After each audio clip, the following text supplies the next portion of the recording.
लोकसभेत खासदार सुप्रिया सुळे यांनी केंद्र सरकारने उचललेल्या विविध पावलांबाबत सवाल उपस्थित केला आहे।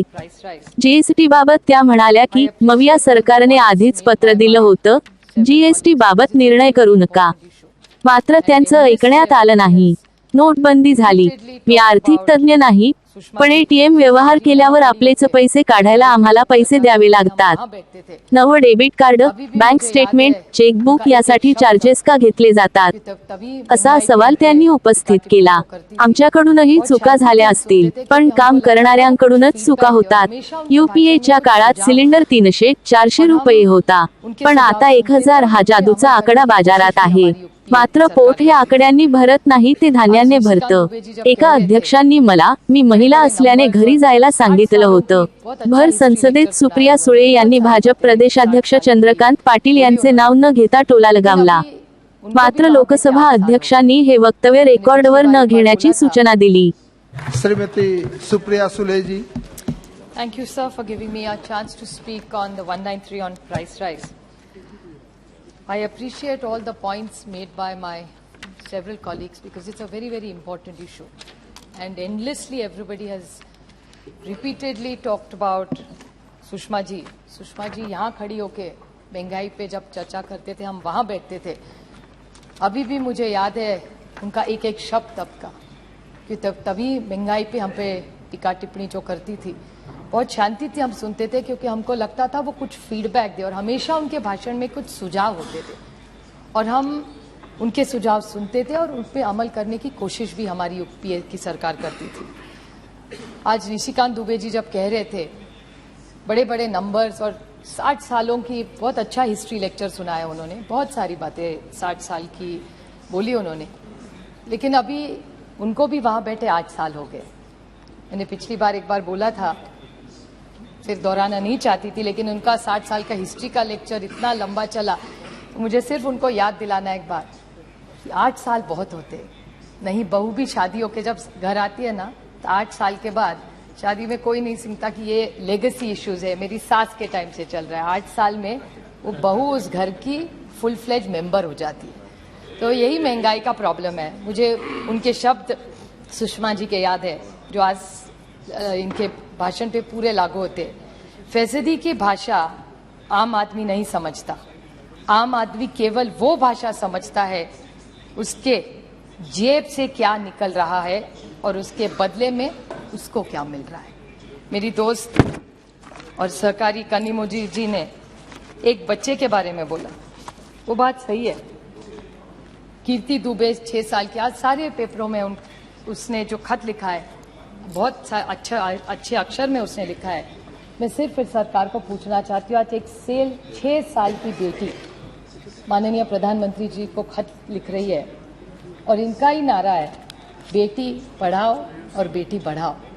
अगर इस भारत की बेटी लेके जा रही है एक खत, एक पेंसिल के लिए, और किसके लिए, कि जो पढ़ाई हम देश में सर्व शिक्षा अभियान सा प्रोग्राम जो अटल जी ने लाया था, बहुत अच्छा प्रोग्राम था, जो हमने भी आके लिया जब हमारी सरकार थी तब, लेकिन किस किस पे इन्होंने जीएसटी लगाया है, मैं आपको एक बार पढ़ के बता दूं। अभी ये जीएसटी के मामले में, अभी हमारे यहाँ महाराष्ट्र में एक कविता लिखते हैं, वो पढ़ के फिर मैं आपके जीएसटी के दूं। हम जब बच्चे थे सर, हमको ये सिखाया गया था, दत्ता दत्ता, जैसे दत्त भगवान आप जानते होंगे, दत्ता दत्ता दत्ताची गाय, मतलब दत्तक की गाय, गाईचं दूध, गाय का दूध, दूधाची साय, दूध पे जो साय आती है ना, वो साईचं दही, मीन्स वो साय का दही बनता है, दहीचं ताक, तो वो दही का ताक बनता है, ताकाचं लोणी, बटर, और लोण्याचं तूप मतलब घी। तो ये दत्ता दत्ता दत्ताची गाय, गाईचं दूध, दुधाची साय, साईचं दही, दहीचं ताक, ताकाचं लोणी, लोण्याचं तूप, ये सब कविता सुन सुन के हम बड़े हुए। इस पे दत्त गुरु भगवान और गाय दोनों छोड़ पे सब पे आपने जीएसटी लगा दिया है। सही है? नहीं, भगवान पे अभी तक नहीं लगाया है। सो आप सोचिए, paneer, curd, lassi, jaggery, sugar, natural, puffed rice, murmura, हमारे सारे कलकत्ते के दोस्त कब से बोल रहे हैं उसके बारे में, मूरी के बारे में, rice, wheat, tender coconut, rice flour, और निशिकांत जी गेहूं के बारे में बहुत अच्छा बोले थे, मुझे अच्छा लगा उनका सुन के। वो कह रहे थे कि इस देश के हर गरीब को हम खाना दे रहे हैं, अच्छी बात है। कोई जब देश का प्रधानमंत्री जो शोषित है, पीड़ित है, वंचित है, उसको जब खाना देता है तो उसकी दुआई लेके जाता है और फिर हिसाब नहीं मांगता। माँ बाप सरकार होती है, जब माँ रोज बच्चे को खाना खिलाती है ना तो उसके आभार नहीं मांगती, वो उसका हक है। माँ प्यार से खाना खिलाती है और बच्चा प्यार से वो आशीर्वाद समझ के खाना खाता है, इसको अन्नपूर्णा इस देश में कहते हैं।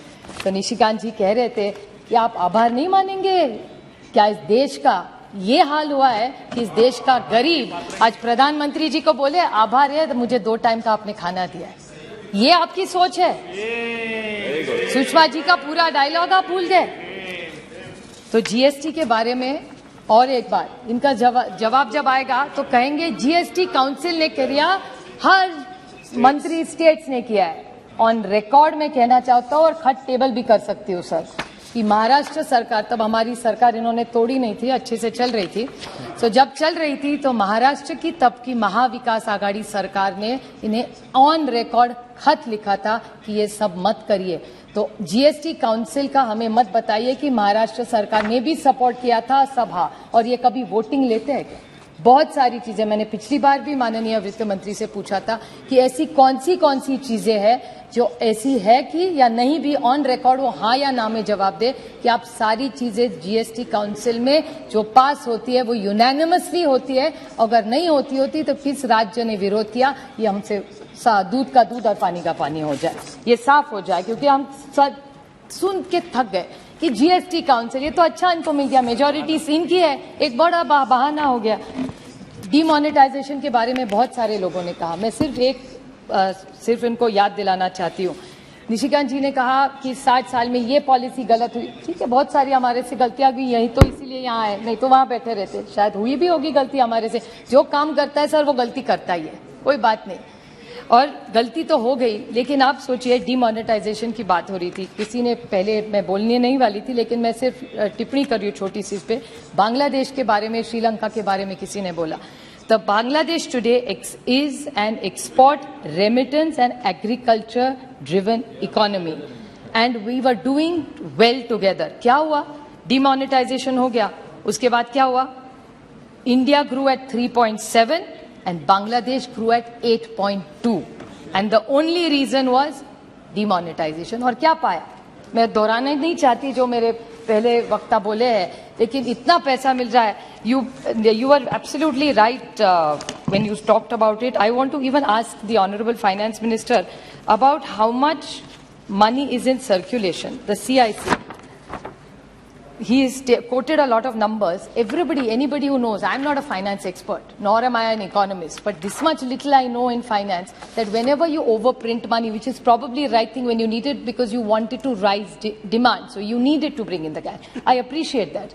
But everybody knows whenever you print extra notes, it leads to inflation. It's a very common economic knowledge. You don't need to be very smart for that.